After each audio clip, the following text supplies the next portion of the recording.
with Paul Daner, Mark Shalafoo, from listener questions to some running gags.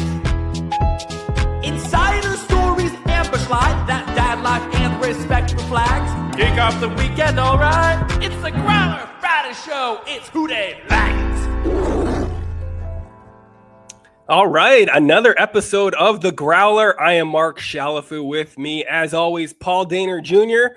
I am in sunny Florida right now, coming back to Cincinnati on Sunday. So, Paul, is there going to be a Cincinnati for me to come back to? No, you live there now. I think right, that's it, which is not bad. I mean, of all places, I feel like being stuck in Tampa for life is okay. And your family might visit you at some point if we ever get out. I mean, it is not that hard to find me because I'm in the airport Holiday Inn Express right now, right by the Tampa airport. So it's an easy commute, direct flight down here and see the kids and get them back on the plane. They'll say, why can't you come with us? The airport's open now. This is my way of life. This is where I am. Wouldn't be you would not be the first person to go to a sunny tropical Florida location and just say, I'm not coming back. Yeah. What flag are you flying now? Are you going full Elsa, let it snow, even though it could ruin the city? Are you going city of Cincinnati to hold everybody strong and keep the community spirit alive? What flag are you flying for this event? No, the community spirit went down yesterday and Elsa went up. It's an official celebration of a weekend of snow. We've got to lean into it. So Elsa's here. Let It Snow is here for the weekend until we come out from the other side, which who knows how long that will be. Yeah, I mean, we even got some email concern from it. Somebody thinks that we should talk about the storm apocalypse, and they want you to really bring in the Ron Torbert music every time you do. Just drop a Snowmageddon on us with that. Anytime we talk about the snow, we have to just go full like Snowmageddon 2026. In the lore of the show, man, come on, Ron Torbert and the 16 inches of snow. They're in rarefied air right now. Things that have ruined our city. But Ron Torbert did not get a championship game or a Super Bowl nod this year, which is rare. He's ends up in all these big games and nobody understands why. The jig might finally be up with the NFL, who appoints their best officials every year to these games. I like seeing Ron Torbert on the outs. Ron. Yeah, his best days are behind him. Let's just admit it. Although it would be fun to see him have like another controversial call that we're not part of. It's fun to be on the other side of it, to be like, haha, that sucks for you. Yeah, I will say, whenever you turn on a game and the first thing you see is Torbert's, you're just like, oh, Ron Torbert is here. Let's see how this game gets screwed up, Although I would say the same thing about Carl Sheffers is kind of in that same territory, and Sheffers was at the middle of that Bills-Broncos debacle last week, unsurprisingly. Not the top of many coaches' lists that I know. You don't want to be one of those refs. That's the thing, because like when you see a guy like that, it really reminds me of like early 2000s professional wrestling when you would have a wrestler as the guest referee. You're like, he's going to do something. He's not in here to do a 3 count. He's not in here because he knows the rules of the sport. He's in here for some sort of moment to make it all about himself. That's what it feels like when you see Torbert in a big playoff game. It's like, Mike Tyson's the ref. Well, he doesn't. I don't think this is going to end on the up and up. This is WrestleMania. It's the biggest night of our sport. Why are we giving an amateur the referee job in the biggest match of the night? Why could that be? A lot to get to today. We've got a lot of fun stuff to talk about. I'm looking forward to this episode, especially since it might be our last before the city just dissolves into this Snowmageddon. Before we get too much farther, quick shout out to the Growl Pals that did send in emails. We'll get to a few of those on the show today. Keep leaving good reviews of the shows. That's always huge. Whatever podcast platform you listen to. If you haven't given us a 5-star review, go do that. If your review is not 5 stars, just keep that to yourself then. We don't need that one clogging up the feed. And Jay's GoFundMe is still out there. Obviously, tremendous support of that. And we are deeply appreciative of everybody that has chipped in a few bucks to that. Yeah, we have the QR up here in the corner that takes you to our website, thegrowlerpodcast.com, and there's a banner across the top to get to the GoFundMe there, or you can just keep finding those. Those are in all the show notes and everything. Get right to directly to the GoFundMe link. So thanks to everybody that has been supportive of that. It's awesome. And shout out to our friends at BetMGM. We were supposed to be there this weekend. I don't know if our Sunday growler party will still happen. It was going to be a fun hang. Hey, you don't know that. Maybe all the reports are wrong. Maybe the snow's not coming after all. But you know what? Still, maybe we need a week away from the betting window after last week. We were not at our best. No, you were not at your best. Look, they're not all winners. I can't. You do your best. We try. Sometimes the crazy things happen in the playoffs, but I feel better about this week. I feel like I've got a much better feel for this weekend's games. I'm saying Seahawks by 3 and Patriots cover. I have like a 23-17 is kind of my area that I'm thinking, but I think Seahawks Rams is going to be great, but I think that they, I feel like it ends in a 3-point margin either way. This is a 3-point game. This is a field goal in overtime or at the gun. I know the Seahawks romped last week and they were looking great, but these two teams have played each other within basically a point and like 5 yards in 2 games this year. They've both been classics. This feels like it just has to be that again. So I'm going to say Seahawks by 3 because I've kind of been on their bandwagon for a while now, but it's going to be close. And then Stidham's going to do – I think Stidham will be better than you think for Denver, but he's going to do something stupid, something that you can't, that costs you a game, and Patriots win because of a turnover or 2. So I am pretty encouraged with what you've given us to work with this week, and hopefully we can all use our BetMGM app and earn a few bucks. There you go. Get on in there now. All right, let's get into some stuff here. Continuity is the name of the game right now for the Bengals, especially in this division. Dan Pitcher did not get the Tampa Bay offensive coordinator job that some people thought that he might. We did have this. I want to throw this by you real quick before we get into the pitcher stuff. We had one Growl Pal that sent in an interesting question. We've all been very high on Dan Pitcher. Like he's, comported himself well as the offensive coordinator. He's great when he was on the rewatch. He's been great with you. But he asks, what makes Dan Pitcher an attractive candidate to these openings? I think I know, but the Zach Taylor coaching tree is not looking great right now. Dan Pitcher doesn't call plays. And so I do think that is an interesting thing to think about with this too, just from the standpoint of like, if you are a struggling team that had to fire their coach, is that a great look to bring in the offensive coordinator of a 6-win team? I feel like that's a tough sell to fans. Yeah, but I mean, you look at what the offense has done the last 2 years, if you're just looking through that lens. I mean, I think that's what his purview is. And I think the offense has, one, took a big jump in 2024, evolved in really impactful ways, Triple Crown winner, Burrow MVP season, started doing new things that opened up a lot of big plays, you name it, right? And then this past year, what the offensive staff did when Joe Flacco got here to adjust on the fly to him and keep the offense moving was impactful, despite what was happening on the defensive side of the ball. And then, but the thing with Dan, though, he's incredibly smart. He gets it. He understands football, and he's very well-rounded in the ways that you want him to be well-rounded. Like his background in scouting, his background in analytics, his background with dealing with a franchise quarterback, grooming a number 1 pick, rebuilding a culture. He did all of those things here. He went from Marvin Lewis's staff to Zaxxon State and was here from ground zero of the rebuild.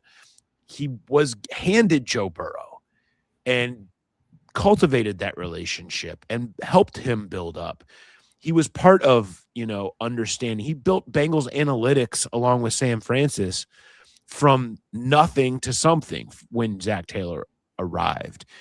He's been the offensive coordinator. He's proved he can lead that room. Like that well-rounded background, and with a smart guy like Dan, just it fits into being a head coach. He's very driven, like you sense that, you get it. And I just think He's a smart dude with a well-rounded background who seems to have head coach written all over him. I think that's what makes him, an attractive offensive coordinator and candidate at some point down the line whenever that happens for him. I mean, were you surprised that he didn't get the Tampa OC job? Well, it seems to me that they had their eyes on Zach Robinson. I mean, that happened pretty quickly.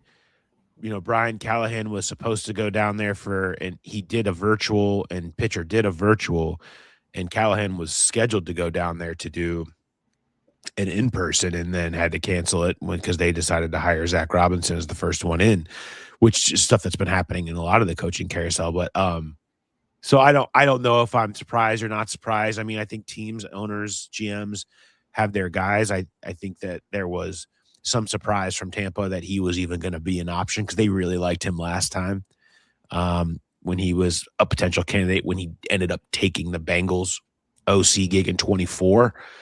He had talked to Tampa and they really liked Dan Pitcher. So I'm, who knows why they go, but I'm not surprised that he was in the final grouping there.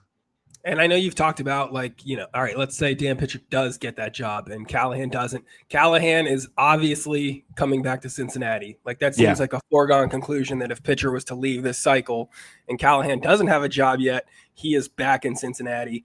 Do you have a feeling about which one Zach would prefer at this point? Like if you're Zach Taylor, where is his mind? Is he leaning one way or the other with his OCs? Well, I mean, I think that in terms of preference, I think there's probably a preference to stick with what you have. Just you're not gonna run Dan Pitcher out. I guess crazy, right? Yeah. And I don't know that for Brian's career, it would make sense to come and be in some sort of, not that he couldn't, but I don't know that it would make sense to be in some kind of other role around working in coexisting with Dan. I don't think that meshes with what his next step should be. I mean, he could take a year off and that's what a lot of coaches do that come off of a head coaching gig. Now, granted, his happened midway through the season, but still, nothing says he has to take a job this cycle. You see all the time these coaches take a year off and then come back the year after and get right back into the mix, whether it be for OC or head coach or whatever. As badly as Tennessee when it hurts him, but I mean, it's still a thing where he's going to be selective, is what I'm saying. And so that's probably it leans that way, but the idea that you had him in the back pocket is what makes it a little easier to see. Well, if Dan really feels like, hey, this could help my career to just get out of the shadow of Joe Burrow a little bit. I think I talked about this on Mo's show this week, and we've talked about pitch a bunch here, but I think it gets misconstrued that this is about calling plays. I think this is about a guy that's trying to find his path to being a head coach. And when you've done what you feel like is a great job here the last 2 years, and it's gone unnoticed and unrespected in a lot of ways, you think, okay, is there a different path I should be investigating to try to become a head coach? And you see two head coaches in Tampa. You go Liam Cohen and Dave Canales have both gone through there, done 1 year as the Tampa OC and become head coaches. Like, okay, maybe there's a better path being outside of the shadow of Joe Burrow, who soaks up so much of the credit for everything that goes right around here. So I just think all of that plays into his desire to maybe get out there, and Zach Taylor and his staff aren't going to stop him from trying to do what he thinks is best for his career, especially when they do have an option that feels like 1 and 1A with Callahan potentially being right there, who's been Zach Taylor's right-hand man through everything and helped him build this thing. And they, in 21 and 22 and all of the years, I mean, they built this thing into what it was together, really, and are kind of best friends in coaching. So that makes all the sense in the world that you would be like, okay, if there's ever a time to say, yeah, go see what you can see, and Brian would be here to step in if Pitch left. This is how that kind of went. But right now it looks like, for now, there's still upheaval to come because you still have these staffs all have to get filled out. New jobs still have to happen. I mean, if Lou Anarumo gets the Bills job, let's say he's interviewed for the Bills job. If Lou Anarumo gets the Bills job, I got a decent idea where one of his offensive coordinators might come from, right? Like, yeah, that certainly feels like potential. So it's not over, but that Tampa one really felt like the one that could happen. Now, let's say Callahan takes a year off. Do you think that there is a world where he would just become a podcast guest and really talk some shit about draft picks, which seems to be more of a trend in the NFL this year, and just kind of trashing current players? Do you think that we should, get him to really spill some gossip? Were you like the whole Bills press conference? Did you watch that where they were just trashing Keon Coleman? I mean, what a crazy thing, right? Like for the owner just to jump in and be like, "Oh, that dude sucks. We never should have drafted him." Hold on, let me take this. Yeah. Don't blame this guy for that terrible pick. Have you seen the meme going around of Kurt Signetti like leaning in, looking to see what he's seeing at the on the line or whatever? Yeah. And I'm like, that's Keon Coleman. You know, he's just like, are they doing what I think? I'm still here. Right. Like, so yeah, I think that is wild. Big Mike and Marvin January 2011 press conference vibes on that one for the old schools that have been around here for a while. Remember that press conference from hell? What was I don't remember that press conference. I was in New York as a stand-up comedian at the time, probably not as locked into the press conference world. What was that one? That was when after the disastrous 2010 season of the T.O. show and everything, and they win like when they go 4-12 or something to that effect. There's a lot of calling for Marvin to be let go. He'd been around for a while. They opted to keep him after a couple of days of figuring it out. And then they came out to a press conference with Mike Brown and Marvin Lewis together. And it was very similar vibes to the Duke grilling that we just had, except it was Mike Brown and Marvin Lewis up there. And it felt like, a couple that was here to announce that they're staying together for the kids. It was just, and they were just getting grilled, and the answers were getting crushed. And there was questions coming in. It was similar. Again, this is where it was similar from the other day, where there was like news people there being like, I'm asking questions for the fans, and Betty at the Newport Gold Star wants to know, blah, blah, blah. I mean, it was, everything about it was just awful. And you walked out of there saying, what the hell just happened? And I was definitely having flashbacks to that, watching every time I checked on Twitter, it was a new crazy thing that Terry Pagula was saying. I mean, it just seems like a wild thing to do, to jump into that press conference. And especially when that new coach now has to settle this with one of your better receivers just being hated by everybody that's above them. And just everyone's gone on record with saying, yeah, we didn't want that guy. This guy sucks. Do you trade him at that point? Like, how do you move forward? The best, by the way, is all the all access videos they had of like, Brandon Beane talking about how they were definitely going to take Keon Coleman that day, and everything, like all the background from, even the combine and everything, totally exposing that. I can't imagine a world where Keon Coleman sticks around now. You kind of dug that grave, didn't you? He's just either got to get traded or to somebody that will give you any kind of a pick for him. I imagine you're trying that. So maybe it's here. At least here, our chaos with ownership, it's just contained to golf cart rides at this point. It's not in front of everybody. It's like, oh, what's he telling Joe? They're circling the practice field right now. There's something going on that golf cart, but I'll take that over. Often with a lot of teams, fans are begging and screaming and yelling for their owners to talk until they talk. Then they want them to shut up and go away and don't say anything again. Like a lot of teams, that's kind of it's probably better just to be quiet most of the time. Especially when they're old guys. It's like, oh, you're just making things worse. You're just shooting from the hip here, and this is not going to make anything better. Yeah, you think you want the truth until you hear it. Right, exactly. The Ravens got a new coach. How should I feel about that? Jesse Minter. I like the Jesse Minter hire for the Ravens. I know Bengals fans don't want to hear that. But he just feels like this was where this was going to go the whole time. He was kind of the betting favorite there, if you will, in terms of his history there. He has really established himself as a top assistant with the job that he's done with Jim Harbaugh with the Chargers. And so he just feels like such a good fit for what the Ravens are. I just feel he's going to be there for a decade. It just seems like the type of hire where the Ravens haven't had bad ones, but this feels like he's just a perfect fit into what they've typically done. Yeah, I mean, it's interesting to see it play out that way, and just because it's going to be pivotal to how the division goes next season. All these head coaching slots that still need to be filled. And I don't know who's going to end up coaching in Cleveland, if anybody will be. Maybe it'll be a group effort that'll take care of that. Like you take turns. Like, yeah, everybody gets to be just run the team for a week.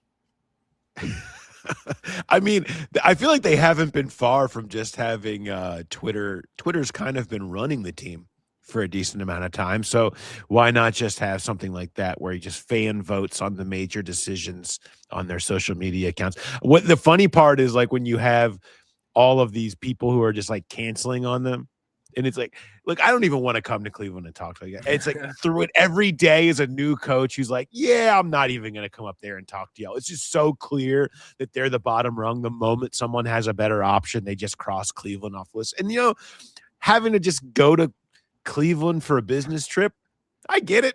Not super interested. Like, I get it. Especially when they know that Deion Sanders is getting that job eventually. So don't even throw your hat in the ring. I mean, if no one else takes it, maybe he will get it. How fun would that be? That would make that team awesome. For us, just to watch that dumpster fire. It'd be a good time. It does reek of they're just going to end up promoting Jim Schwartz at this point. Yeah. I mean, that kind of feels like maybe where this goes, but yeah, that's just a lot of people to be saying, I don't even want to talk to you about the job anymore. It's not the vibe that you want to get when you make that move, especially when you get rid of a coach that was a decent coach, and then, you're trying to replace him and nobody wants to go there. Nobody. So that really bears out well for their future. I don't know what the BetMGM odds would be on who's going to take that job at what point, but that's just kind of where we are. Quick shout out for our guy. We're not doing a full Stanio drop today, but as always, shout out to our OG advertiser on this show, Eric Stanio. If you know anybody buying or selling a house, especially in the snow, that's his specialty. He's very good at snow selling. I don't know if you knew that about Eric, but he's one of the best. Yeah, I mean, I'm hitting him up today because a house came open on my dream street. Like, everybody, do you have one of these? Like, where it's like there's one street? Yeah, like there's one street where it's like that's the street I want to live on. Like, if you've ever one you drive by occasionally and you're like, God, look at that, right? But houses don't really come open on like the best streets anywhere very often. A house came open on the dream street, and I'm like, I gotta hit Stanio up and see what he knows about this house, and if we could actually pull this off, because it's glorious. Do they have a flagpole, a freestanding flagpole? Well, I wouldn't be looking at it if they had a freestanding flagpole out front. I don't do freestanding. Come on now. This is what kind of amateur hour you think this is. He's going to put a urinal in there for you, really mess with your head at that point. He's not going to touch the house. He's just going to tell me about what he thinks about the house. And buy it. Yeah, help you buy it. And then sell yours for a huge profit, because that's what he does. That is the concept behind it. So, Stanio, I'm giving you a call here soon. Just so keep your ringer on, so to speak. I mean, if he's good at what he does, he will probably hear this and contact you before we're done recording the show. You're right. He'll have hacked into our feeds. You ready for some Grop questions? Yeah, let's go. What do they got? All right. The first one, this is from Alex in Austin. He says, on an earlier show, Paul mentioned the Bengals are not willing to expand the scouting department to take some of the work off the current staff's plate. How are the other NFL teams' scouting departments structured, and how are responsibilities delegated? And he also has a follow-up. What would be some staff moves that would actually move the needle for the Bengals scouting staff? So the biggest difference between what the Bengals have and what almost all teams have is sort of the idea of the area scout, Southwest, Northeast, whatever, like however many you have spread across the country that sort of have a regional division of schools that they track, guys that they know about all the players there. They build their relationships there. They live there, and that's what they do. And then however many times a year or on Zoom calls or whatever in draft season, they come back and then they're part of draft meetings and they've got all the information on players from certain schools. Okay. The Bengals don't have that. They have everybody based in Cincinnati. So they're in the office together. They're talking with each other all the time. And then obviously the smaller group, they're also doing both college and pro, something that Duke Tobin says he likes the idea of guys that watch pro and college players all the time. So they're always thinking about what pro players look like and not just seeing it through the lens of good college players. That's the explanation I've been giving. I'm not validating. So that's the biggest difference. And now the argument against that I hear, and again, I'm just telling you what I hear, is that a lot of times with area scouts, what do they want? They feel like they have to validate their presence. So they're going to fight for guys in their area, even if they might not be the best player compared to somebody from Southeast. Look, I've got to make sure that we're drafting somebody great from my area or else I might lose my job, right? So you're going to go over the top for this guy versus maybe somebody who's a better player from a different area because you're trying to validate your existence and your job or whatever, rather than having a true cross-section view of all of it. That's the argument against smaller and the area scout life, so to speak.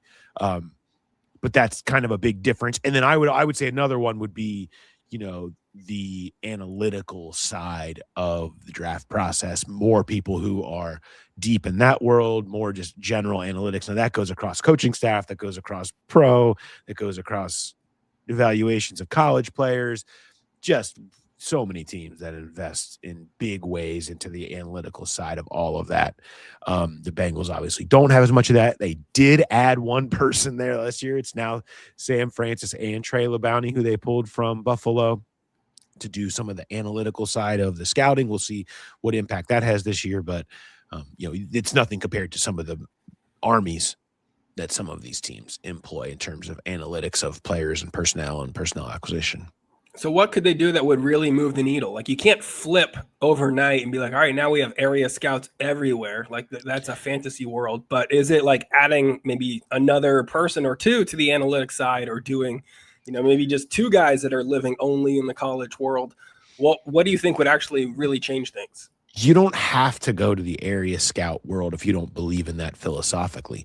You do need to give more people to your AGMs. Like when you have a bunch of work on the plate of Steven Radicevic, Mike Potts, and Trey Brown, who are your assistant general managers, that's more designed for lower level. Like, look, can someone go grind the tape of Utah State and bring it to me with their reports, and then I can sift through that. And if there's somebody I'm more interested in, I can go more than that, rather than having those guys have to do everything, even off the small schools. Watch like UFL tape, right? Like, those guys should not be wasting their time on that stuff.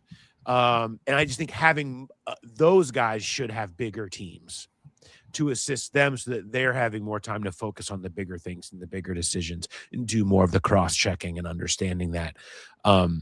I think would be the biggest way to help that. And I still think I am team build up more analytics people across all departments, coaching, pro eval, college draft, whatever. Like, I just think more analytical views. I understand that they're not as into that world or whatever. And Sam does an incredible job, but more people that could use help. I think it's not about the people that are here not being good at what they do or not being good people to have in the positions they're in. It's that give them teams so they can do more and be more impactful. I like that you've got your franchise builder hat on right now. So keep that going for this next question that we got here. He says, hey, Paul and Mark, love the pod. Thank you for what you do to your bodies. This podcast is real to me, damn it. He's been a listener since the original listener here. He says, my question is regarding the recent trend with teams bringing in former players as an advisor to help with hiring a staff, like Matt Ryan in Atlanta. If you woke up one day and were suddenly the owner of the Bengals and the entire front office and coaching staff needed to be filled, what former Bengals player would you bring in as your special advisor to help you make these hiring decisions? Can I tell you what my first move would be if I woke up and I was owner of the Bengals? Yes. I would sell the Bengals. They're worth a lot of money, right? Yeah, you would make some cash in that move. That'd be good People for would me. hate you. Well, people probably would hate me if I owned the Bengals, right? Like I love to think I would do a great job, but I can't guarantee that. I can guarantee that I could live a great life if I suddenly was a billionaire, right? Yeah. Like I can feel pretty good about the chances of pulling that off. Okay. To truly answer the question though, which I appreciate, I've got a good answer to this. This is Andrew Whitworth. Yeah. Andrew Whitworth, because I want somebody who understands yes, offensive line trench play is fine. Culture. Dude he understands the importance of talent and culture, how it meshes, the importance of leadership, how to build around that first. He was the biggest part of that with the Rams. He has a great feel for smart people, smart approaches to things. He's just, if you're doing that, if you're looking for your Matt Ryan of the Bengals, and I understand, and then of course it would play to fans because if I'm the new owner, then that means the old owners are not here, and Witt had clashes with the old owners at times. So perhaps this is like a ushering. You always make friends when you bring in the guy who was kind of run out by the old group. It's like the standard thing you got to do if you're taking over something. So that would be my move, because I just think Witt is one of the true genius players in terms of understanding of culture and its importance and how to build a locker room that wins and understands how to win. I just think he's incredible with that. And he gets the game, man. Like it doesn't have to always be a quarterback just because they seem predispositioned to that. I mean, that does seem to be a key part of this, right? Is still getting the game, enjoying the game. Like he's still in the sport. He doesn't have to be. Some players, once they're done, they're just done. They're living off the money they've made. They don't really care. He's still locked into it, loves doing his TV stuff. And I do think that would be intriguing just because he's seen both sides of it. He's been in it with a team that did things the right way and pushed for the Super Bowl, and he got to see what that culture is like. He dealt with ownership that was harder, and so you learn some lessons there. That would be a good move. It is one of the moves that our emailer here did suggest. He threw out a few players. Ryan Fitzpatrick was another. Bring Harvard them in together. guy, They just do their podcast as the Bengals. It's like Bengals content is just Witt and Fitz doing their podcast, but it's strictly on how they're running the Bengals. Yeah, you know what? I would like that. That really seems like that would be a move you'd make. You would hire podcasters first and foremost. And that's what you guys own a show. If the podcasters are the owners. Carson Palmer was another one that he threw out because he would just advise you on how to do everything the opposite of how Mike Brown did it. I don't know if I would go. If you're looking to endear the fans to your new ownership regime, I don't think Carson Palmer is probably not where I'd go. I do appreciate the bringing in the guy that got run out thing that I was talking about, but that's probably a little too close to home. I think if you're looking at former players, you need somebody that's going to tell it like it is. And that's why the answer to this question is Pac-Man Jones, right? Like you got to go with Pac-Man. He's going to help set you up, hire these coaches, he knows, he just gets the sport on a different level, man. He really understands the game, the nuances of locker rooms, even better than Witt does. He can tell who can handle pressure and who can't. Here we go. Yeah. I mean, here's you also I guess you're going to need someone who has a selective memory of things that went wrong. That's going to be important if you're trying to move forward. Right. I love if, I don't know if people saw this, but yeah. So Pac-Man was taking shots at Andy Dalton, which is that not the ultimate good versus evil reacting to something right now? Like Andy might be the nicest human. It's like there's a high road you can take here, and then there's another road that you can take here in terms of what went down. Yeah, sure. Andy was a big part of things not happening for this team in the postseason. Absolutely. Are we just gonna skip over the meltdown at Paul Brown? Are we just gonna, if we're gonna talk about handling pressure, we're just not going to talk about what happened in that game? I mean, if we're going to talk about how to handle moments, we're just not going to talk about other things that happened off the field. I mean, I get it. I get it. Andy did not come through in the postseason. Fine. fine. But I just think that's some pot and kettle and black on that one. You're trying to start up your franchise from scratch here, and he is a guy that's not afraid to tell somebody when they're doing their job wrong, even in high-pressure situations. If an official misses a call or two, he is quickly trying to help that guy correct his actions, make him better going forward. If you're a police officer that maybe isn't enforcing the law the way that you think it should be enforced, he's not going to sit back and write an angry letter. He's going to just try and help this guy in his profession, in his path. I mean, that's kind of the guy you want to build your culture around, I feel like. Yeah, I mean, and if you have somebody who's not acting properly in the Atlanta airport and tries to knock the Popeyes out of your hand, like, you're just going to make sure everybody understands how that situation should be handled. That's just unacceptable because you can't have spilled Popeyes. Then somebody's got to clean that up, and it's a real problem going forward. Our next question is from Paul C. He says, considering the way the last 3 seasons have gone, I think I enjoy the Growler more in the offseason than the regular season. I don't know if that's good for us, bad for the team, probably a little of both in there, but he likes the speculation, the free agency, the draft talk. He said there's something that's been bothering me about all the play calling discourse. And, he wants you to kind of clarify some of the roles that are going on in the organization with Zach Taylor specifically here, right? He says, sure, he calls the offensive plays, but pitcher has to be deeply involved in putting together the game plan, right? He's the guy calling the plays, but if pitcher was doing it, surely Taylor would still have the biggest voice in the install of the suite of plays on that he could offer to him. And defensively, it's not like he can just go into his office after another collapse and say, what the hell, Al? So what is like Taylor's specific involvement on each side of the ball there?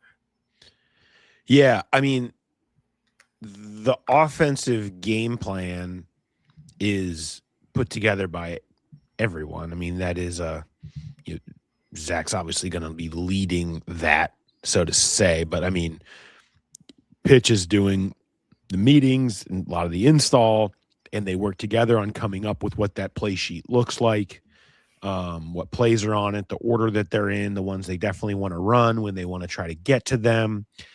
And then if you're talking about in-game, there's conversations between series that Pitch would drop in and this is just what we hear. I'm obviously not on the headset, but hey, let's, I'm seeing this. Let's we can probably get to this to access that play or this thing we want to do, or somebody doesn't, we could try, if we need to involve somebody else more, there's X, Y, and Z, or T doesn't have a catch, that's, I think, the type of stuff, but the actual in the moment, getting the feel stuff of going through it live and having to get to the next one and just make those decisions. That is where Zach does it. But I think everything else is collaborative. Now the defense, he kind of lets the defense do their thing. I mean, meets with Al. They talk about stuff, but he's not all up in Al Golden's business in that way. I mean, he kind of relies on him to run the defense and do it his way. And to me, that's where the criticism of Zach Taylor probably lies and is strongest, is you should have somebody, theoretically, who has a stronger feel for the other side of the ball and can be impactful if that's where that side of the ball needs help. And that hasn't been the case here. He hasn't really been able to help the defense when it's been struggling. There's a number of different ways that can be. There's a lot of coaches that have different weaknesses in general, like whatever, that happens. But you would like somebody who'd be able to cross over a little bit more. That's when you talk about the CEO head coach, somebody who can impact every corner of the building if that's where it needs help and try to make things better. And that's, a ton of these young offensive head coaches have battled this in different stops of, what do you do when the defense isn't great? How much can you help that? That's why you see a lot of former head coach, defensive coordinators paired with these young hotshot offenses, because they kind of just turn the defense over to that guy and say, you be the head coach of the defense, because that's not my specialty. There's a lot of reliance on the DC. That's why Lou Anarumo's success here was so critical to when they had things humming, and why it's felt so unsavable in the last couple of years as it's gone sideways. And what his third part of this is, what is the role with when it comes to free agency and stuff like that? Is it the coaching staff just talking amongst themselves about who are guys we like, and then you take that to the front office? Or is it the front office bringing guys to you being like, hey, what do you think about this dude? And kind of what is his role in that? So the staff will all watch. They'll basically be given here, if when they were looking at offensive linemen, let's just go back to the Kappa Karras year. Okay. Just for as an example, Frank Pollock was given, here's 20 guys from the personnel department that they kind of have the top, whatever for them. Watch them, rank them. Tell me what you think for what you want. Watch them, rank them, hand that back to us with some thoughts. Every coach does that at their position almost every year. Okay. They do that. They come back. They have those rankings. They have those thoughts from the coaches. That then comes in a meeting together through, Zach then oversees that essentially. Well, and then he'll come in and cross-check some of these guys versus each other if there's pivotal, if there's a spot that's super important one year, like Kappa Karras, like the offensive line. Zach's going to get in on that. He's going to be watching a lot of that too. So he's not always watching everybody every year, but there's spots that he will focus and be honing in on if he knows that's where they're going to need to go. All of that is sort of the coaching eval view of who they like, who they've seen, whatever. And that goes into the big bucket of conversation. And then the personnel department and the front office take that and they have their list then, and they take it from there. And they go see who they can get. And whatever happens from there. That's it. The coaches can't go out there and go get players and promise contracts or whatever. They offer their thoughts, and those thoughts mean something here more than almost all places. But that's it. It's out of their hand. Once they do that and hand over their thoughts and their reports, it's kind of out of their hands outside of, I wrote very in depth about the Orlando Brown signing a few years ago, and that one fell in their lap. And it was a little bit out where it was Steven Radicevic was walked down the hallway and said to Brian Callahan, what do you think about Orlando Brown? And to Zach Taylor, Orlando Brown might be available. They hadn't even watched him because they didn't even see him as an option. Went to Frank Pollock, here, throw on some tape. They didn't need to watch much. They knew what Orlando Brown looked like as a player. They knew that he was an upgrade for them. And so then he went and did it. They didn't need to have a bunch of conversations about that, but it's just, go throw on the tape and make sure it is what we think it is.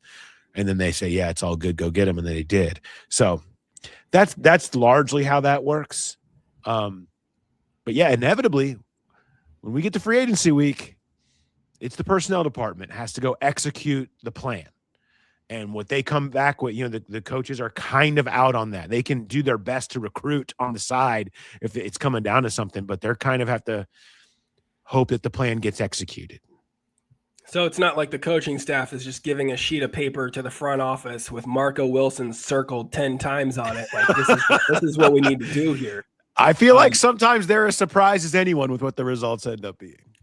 Good question, though. That was a good question from Paul C. This next one's from Tony. He was, you brought up the Cincinnati Slingers last week, and he wants to know what spring football is even worth watching. He needs to know which leagues he should follow, or so he wants you to do a quick run, pass, or boot for how likely these teams are to actually last in just some meaningful way. The Cincinnati Slingers, the Kentucky Barrels, or the Louisville Kings. And should Growl Pals adopt one of these teams?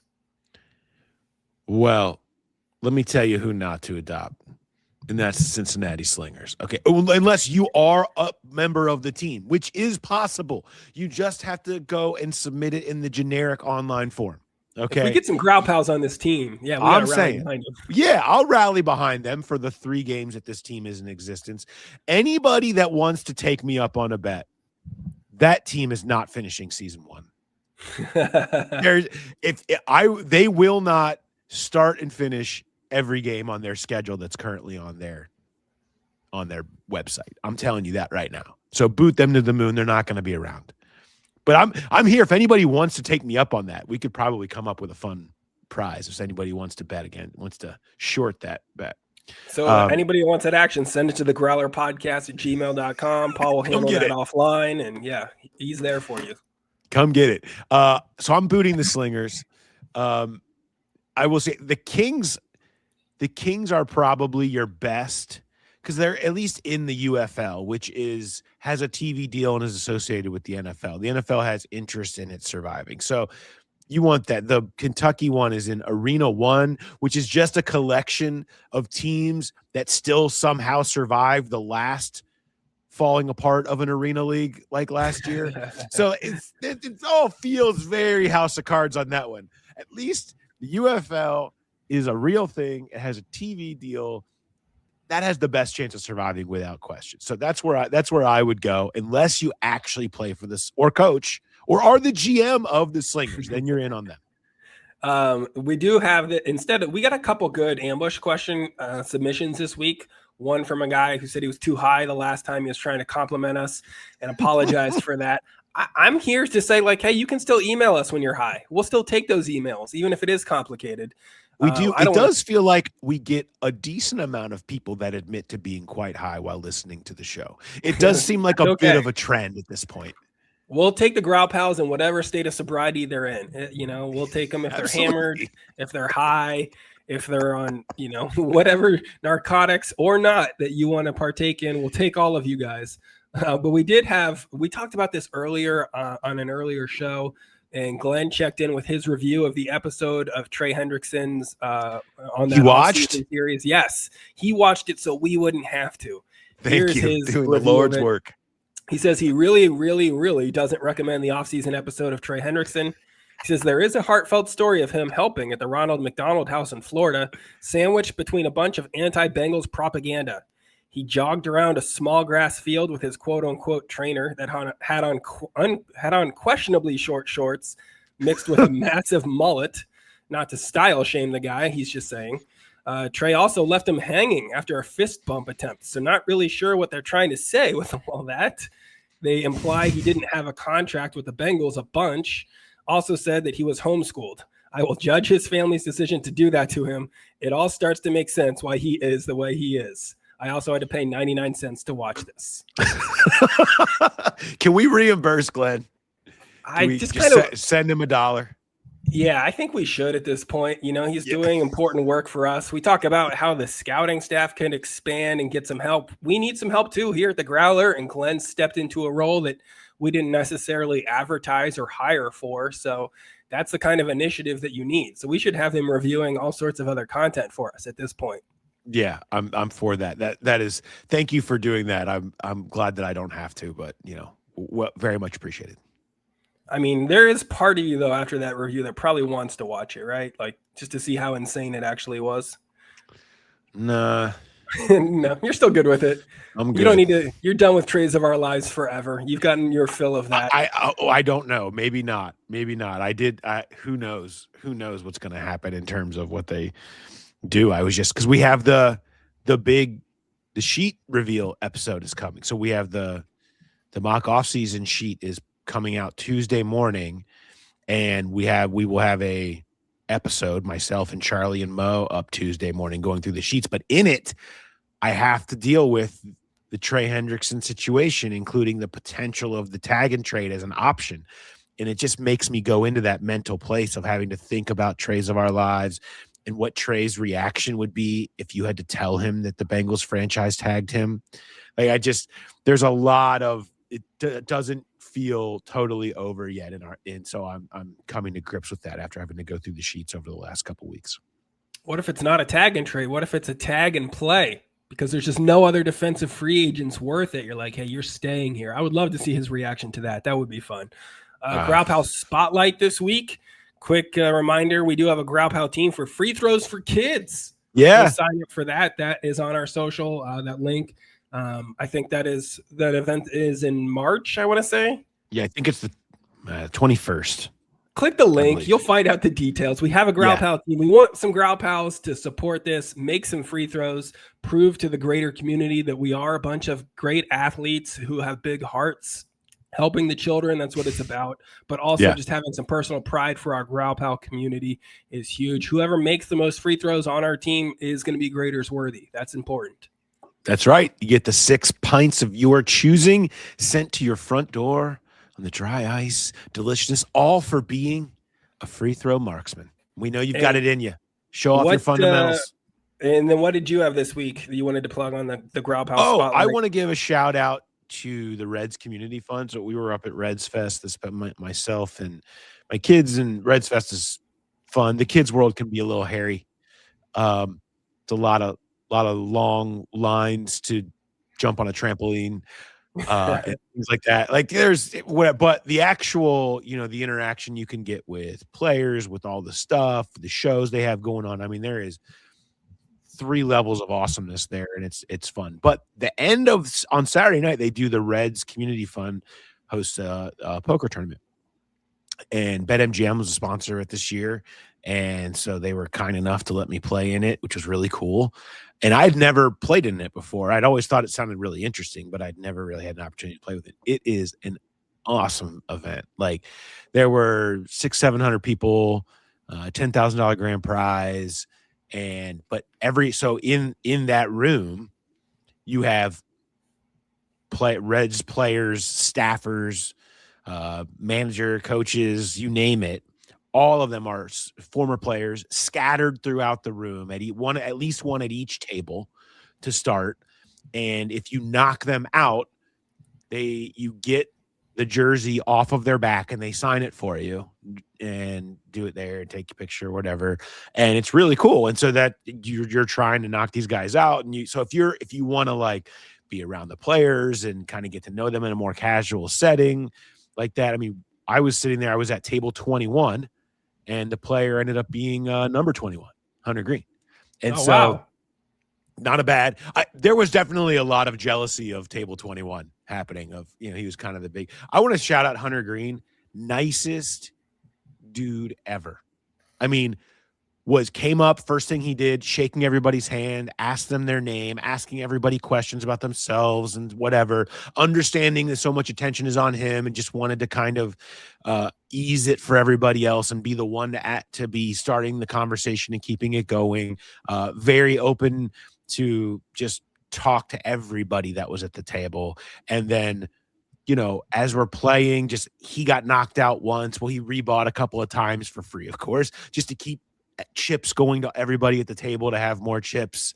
And then when he got knocked out, of course, does the signing and the jersey for the guy. And then he's like, anybody else here that has anything you want to sign, I'll sign whatever you want. So personally addressing it to whoever they wanted it personally addressed to. Then going to other tables and be like, would you guys like anything signed? You guys like just understanding the gig, right? And getting it and being super nice. I can't give him enough credit. Like it was really cool to see a play, because there's a lot of players that just don't handle it that way, obviously. I mean, they're just in there, how long until my reservation, right? How long until I get out of here? I saw one guy sit down and say, I'm going all in on the first hand. And just that's such a bummer. To let everybody know that I'm going all in on the first hand then out. And that's fine. But whatever, there's different ways you can handle it. Appreciation for that. I do want to say, I did have a bad beat story, and because I was playing pretty well and I was feeling really good.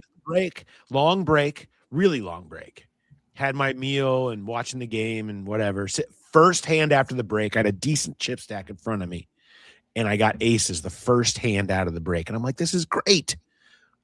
And then someone's betting into me, and then a third person calling that. So there's a big pot before the flop even comes. Flop comes low junk. And I'm like, I am in great position. Pushed all in, 2 callers. Got 2 callers on it, turnover, aces versus kings, and the other guy had some junk. I am dominating. Yeah, you're cruising. I'm going to have a huge chip stack. I mean, I'm going to be a massive chip leader at this table. King on the river. Oh, that is and hard. So then I have to go find someone to tell the bad beat story. So apologies to Dave from BetMGM, was the first person I saw. He had to hear it. And now to everybody that had to listen to this. Have you ever seen, if you ever used to watch like the World Series of Poker, there was a guy who set up a table, said like, pay $2 and I'll listen to your bad beat story, because no one wants to hear it. And I understand nobody wants to hear it, but it's fun. I really enjoyed getting out there and playing again. I got the bug to go back to play some poker after that. But a great event, regardless of the suck out that I took on the first hand after the break. I just like you becoming a huge poker guy again, and just you're going to go into that world where you're just in casinos 8 hours a day, just really trying to nickel and dime. That's the only thing I don't love about poker is just the length. Yeah, you got to be there. You got to be patient. Yeah, it's just it is a lot, but I like the hand-to-hand action is fun. Well, way to represent the community. I don't know. Were there any other Growl Pals that you were able to spot there that at a baseball event, they were like, all right, well, maybe there's a few of us out here that are playing well, or are you the only good gambler that we have? I'm sure there are other good gamblers here. There were certainly familiar faces, but I didn't have any long Growl Pal conversations specifically. Well, at least you didn't get bounced quickly. That would have brought a lot of shame to this community. I did have to rebuy once, but that's okay. That's allowed. It's not frowned upon. Wish you hadn't mentioned that. You were looking a little bit better before that. Quick stand-up comedy plugs before we get to Dad Life here. We didn't even mention the fact that you're in Tampa. You're doing shows with Josh. You and Josh Sneed doing shows in Tampa right now. Yeah, we're at Side Splitters for the rest of the weekend and maybe beyond. Maybe I live here now. It's my home club, so I'll just be at Side Splitters all the time. We'll see how it goes with the snow. If I am able to make it out of this city, I will be in the Des Moines, Iowa Funny Bone next week, Nashville on February 2nd, and then in March, I'm coming to St. Paul, Minnesota, and Syracuse, New York. That's just going to be fun. And then Asheville and Charleston in April. All right. Make sure you go see Mark. I have a Dad Life. And it's happened last night. Well, first of all, the night before, my oldest daughter had just had, one of these things, just had a bad night of sleep and just like, we'll pay for that tomorrow, because it just wasn't a good night of sleep or whatever. So kind of looking forward to bedtime last night to just put that like tired girl to bed. She's going to need it. She's going to wake up and everything will be good the next day. Right as we're sitting down, like she's getting ready to open the covers to like lay down and go to bed, a spider is crawling on the sheets in the bed. I mean, truly, there's never a good time for a spider to show up in the room, right? But this was a particularly bad time for an 8-year-old girl to see a spider in her bed. And so it's like, okay, I killed a spider. That's fine. There's no convincing a child that there's not another spider in that bed or in that room or in this house. And so I'm kind of like, as we talked through the options, I kind of landed on, I think we move now. That's why I got to talk to Stanyo. Yeah. She's like, you call Eric. I like, look, we had a spider in the bed, so I think we need a new house. That's kind of where I feel like we landed on the conversation. That's where I feel like the chances are of me getting her back in her bed. She had to sleep. She slept in my spot in my bed last night, and I had to sleep in her bed last night.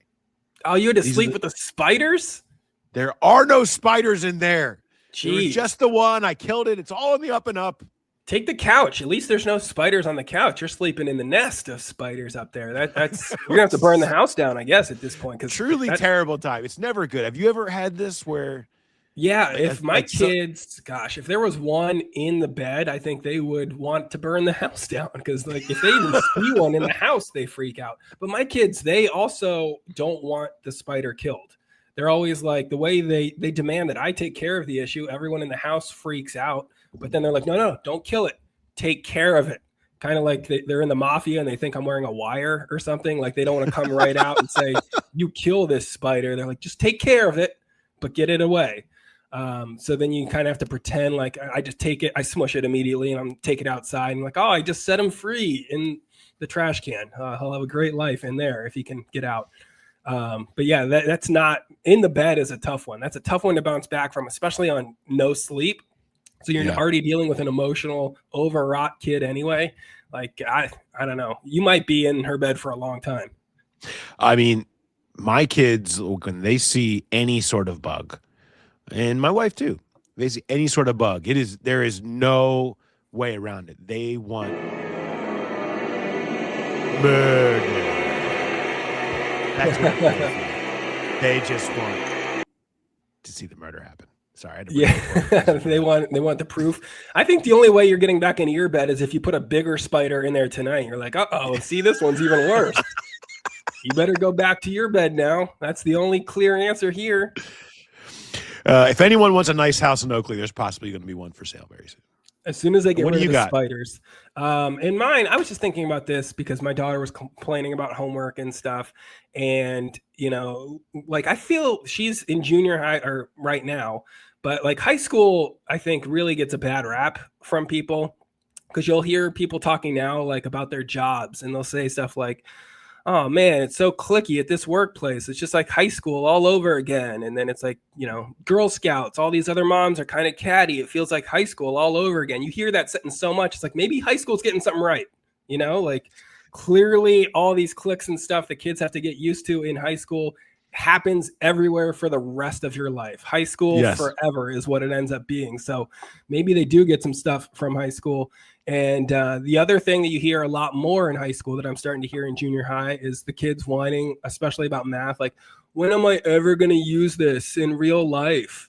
And I just want to say to them every time, like, oh, when are you going to have to do something that's like unfulfilling, assigned to you by a person that you don't respect, probably most of your professional life? Like, that's what you got to learn to deal with, is doing work from a boss. Like, that's what math class is. It's spreadsheets. It's, circling back, touching base. That's what you're learning how to do there. I don't know how to That's spell called work. Yeah. Right. I don't want it to be all doom and gloom, but there aren't a lot of us out there that live as stand-up comedians and podcasters and writers. That's not a likely field that you'll end up in. You'll probably be doing something that, you maybe don't find the most creatively fulfilling. And you got to learn how to slog through it. Maybe you listen to a podcast while you're sitting in your cubicle or something like that. But you got to learn how to get through those the tough slog of math homework. Maybe we should start doing that and try to infiltrate high schools. We get the high schools where people just listen to our podcast while the teacher's trying to talk to them and assign them stuff that's not going to matter and deal with their cliques. They can just listen to us, and realize that's your way through it. Tone out the cliques, tone out all the dumb information. Just listen to us, and everything will be just fine. Get into children's programming, and that's the next evolution of this podcast network. Do the high school, do the Miss Rachel spinoff on YouTube, and really hit people that some future fans, get them involved in that. I think you've got some potential here. Right. Do we do it again? Did we complete another show? We did. We got to the finish line here. We covered a lot of good ground. Big show coming on Tuesday. I'm looking forward to the mock off-season sheet. It is complete now. And, it's really kind of the kickoff to the offseason for Bengals fans, is really getting that offseason sheet, diving in there and having some fun with that. I always like fill out your sheet. Not yet. I kind of want to see what other people say that are smarter than me, and then I'll take I'll steal their answers. It's kind of my approach to high school is just, the group projects where you have the one kid that does all the work, and you're like, great, I'm going to take credit for this. Put my name on that, the Indian kid that saves the science project. I'm like, yeah, I was part of that. Give me some of that A. I'm looking forward to that. That is on Tuesday. As always, thank you to the Growl Pals for sending in your questions to the growlerpodcast@gmail.com. Great selection this week, so keep that rolling and keep listening and supporting the shows. All right, we'll talk to you next time. Have a good one, everybody.